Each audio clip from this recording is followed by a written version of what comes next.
Yo ejerzo de bilbaíno a las noches cuando duermo, cuando desayuno, cuando salgo y cuando estoy en Pekín.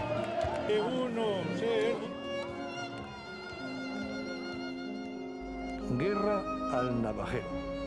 Identificación al canto a sospechoso que se vea. En este país hay muchos que ahora quieren ser Tarzán. Pues leña, mono.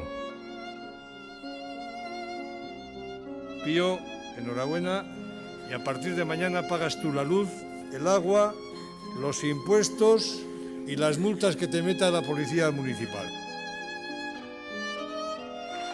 Alcalde mejor del mundo y todas estas coñas, que en fin, que está muy bien, estoy muy orgulloso, pero, en fin, resignación cristiana. Los mortales sufrimos y cuando tienes una enfermedad de estas sufres. En la vida hay que aprovechar los momentos buenos porque siempre llega alguno malo. Yo sí le pido a los bilbaínos que sean como siempre. Faroles, fanfarrones, lo que quieran, pero gente seria, gente de palabra y gente formal.